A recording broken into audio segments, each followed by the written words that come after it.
हरियाणा में विधानसभा चुनाव चल रहा है और अभी यहां वोटिंग होने में कुछ घंटे शेष हैं। सिर्फ प्रचार थमा है, लेकिन इसी प्रचार में तमाम नेताओं ने खुद को मंत्री, उप मुख्यमंत्री और तमाम पद तक दे डाले हैं। जीत हार का फैसला होने में अभी कई दिन हैं, लेकिन बिना जीते ही कांग्रेस नेताओं ने जो दावे किए हैं वो बेहद चौंकाने वाले हैं और ये साफ दिखाते हैं कि कांग्रेस के नेता कितना उत्साहित और अपने जीत के लिए बिल्कुल आश्वस्त है। इन दावों को देखकर लगता है कि कांग्रेस में सभी निर्णय शायद ये नेता ही वोटिंग से पहले लेकर के बैठ गए हैं। सिर्फ सीएम पद एक ऐसा है जिसका फैसला शीर्ष नेतृत्व करेगा, जैसा कि कथित तौर पर हर नेता दावा करता है जब उससे मुख्यमंत्री पद का सवाल पूछा जाता है। बाकी सबकी सेटिंग हो गई है, ये इन बयानों से लगने लगा है। दरअसल ऐसा इसलिए क्योंकि कांग्रेस नेताओं को लग रहा है कि शायद उनका चुनाव जीतना 100% तय है। बीजेपी सरकार के खिलाफ इतनी इनकम्बेंसी है कि जनता उनको थाली में परोस कर सत्ता दे देगी, सबको पीछे छोड़ देंगे। चुनावी दंगल में विधायकों के और विधायकी की जो आजमाइश है, उसी बीच में मंत्री पद भी आपस में बांट लिए गए। कांग्रेसी नई सरकार और उसकी कैबिनेट तक को सेट करके बैठ गए हैं। मंत्री तय करने के इस काम में कांग्रेस के छोटे से बड़े नेता तक हर व्यक्ति शामिल है और मौजूदा आंकड़ों के मुताबिक अब तक 5 उम्मीदवार घोषित तौर पर मंत्री बनने की रेस तक में शामिल हो गए हैं। तो चौंकाने वाली बात, क्योंकि बीजेपी दावा कर रही है कि वो तीसरी बार पीएम मोदी की तरह ही सत्ता में आएगी, लेकिन कांग्रेस नेताओं ने तो हद ही पार कर रखी है। इन्हीं में से 3 उम्मीदवार तो ऐसे हैं जिनके नाम का ऐलान हुड्डा कैंप की तरफ से किया गया है कि अगर वो सीएम बने तो उनका डिप्टी सीएम और मुख्यमंत्री छोड़ करके बाकी किसी भी पद में वो आसीन हो सकते हैं। दरअसल 90 विधानसभा सीटों में 5 तारीख को चुनाव डाले जाने हैं, यानी 5 अक्टूबर को। यहां सरकार बनने के लिए अधिकतम 13 मंत्री बनाने की परंपरा रही है और इतना ही आंकड़ा सट बैठता है। लेकिन मंत्रियों की जो रेस है वो बहुत तेज है। इन्हीं में से एक नाम सामने आया है। दरअसल पूर्व सीएम भूपेंद्र सिंह हुड्डा ने इशारों में अनिरुद्ध चौधरी को सरकार में शामिल करने का वादा कर दिया है। हुड्डा ने ये तक कहा कि एक काम मेरे कहने पर आप कर दो और एक काम आपके कहने पर मैं कर दूंगा। यानी हुड्डा ने साफ कहा है कि आप मेरे कहने से तोशाम के कांग्रेस प्रत्याशी अनिरुद्ध चौधरी को विधायक बनवा दो, मैं आपके कहने पर हरियाणा में सरकार बनाऊंगा और तोशाम को सरकार में शामिल करूंगा। आप किस पार्टी की सरकार बनाना चाहते हो? कांग्रेस की चाहते हो ना? तो भाई एक काम मेरे कहने से कर लो, यो काम मैं थारे कहने से कर दूंगा। मेरे कहने से क्या करोगे? अनिरुद्ध को यहां से भारी बहुमत से जिता के भेज दो। थारे कहने से हम कांग्रेस की सरकार बना देंगे, यहाँ का विकास करेंगे। मैं तो सामने एक बात कहने आया हूं भाई, मेरे को इस इलाके का बहुत वो है चौधरी बंसीलाल की वजह से।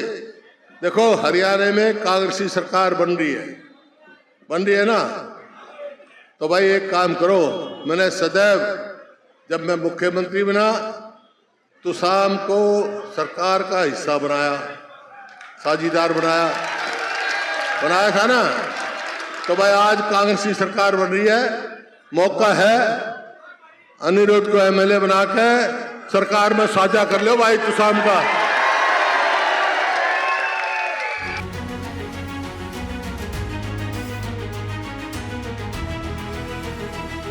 तोशाम से कांग्रेस के उम्मीदवार अनिरुद्ध चौधरी पूर्व सीएम बंसीलाल के पोते हैं। बंसीलाल इंदिरा के जमाने में कांग्रेस के दिग्गज नेता हुआ करते थे। 2005 में भूपेंद्र सिंह हुड्डा की सरकार में तोशाम के विधायक बंसीलाल की बहू किरण चौधरी को भी मंत्री बनाया गया था। इसके अलावा दूसरी दावेदारी होडल को भी हिस्सेदारी की बात वो कर चुके हैं और हरियाणा कांग्रेस के अध्यक्ष चौधरी उदय भान सिंह होडल सीट से चुनाव लड़ रहे हैं। होडल से उदय भान के नामांकन पर भूपेंद्र सिंह हुड्डा ने एक रैली को संबोधित किया। हुड्डा ने इस रैली में कहा कि सरकार बनने पर होडल को उसकी हिस्सेदारी मिलेगी। उन्होंने कहा कि 36 बिरादरी के लोग हमारे साथी, बीजेपी की सरकार में आपका विकास नहीं हुआ, आप उदय भान को जितवाओ और फिर देखो कैसे विकास होता है। होडल से प्रत्याशी उदय भान पहले भी विधायक रह चुके हैं। कांग्रेस की सरकार बनने पर कहा जा रहा है कि उन्हें बड़ी जिम्मेदारी मिल सकती है, यानी मंत्री पद फाइनल। इसके अलावा दीपेंद्र ने बात करें तो दीपेंद्र हुड्डा ने प्रदीप नरवाल को मंत्री बनाने की बात कही है। एक रैली में प्रियंका गांधी के साथ मंच पर मौजूद दीपेंद्र हुड्डा ने बावणी खेड़ा के कांग्रेस उम्मीदवार प्रदीप नरवाल को सरकार में मंत्री बनाने की बात कह दी। यानी बड़े बड़े नेता जो मुख्यमंत्री की रेस में हैं, वो मंत्री पद देने के लिए पहले ही चुनाव प्रचार में तय कर रहे हैं। दरअसल प्रियंका की मौजूदगी में दीपेंद्र ने कहा, प्रदीप के जरिए आपकी हिस्सेदारी बड़ी होने जा रही है।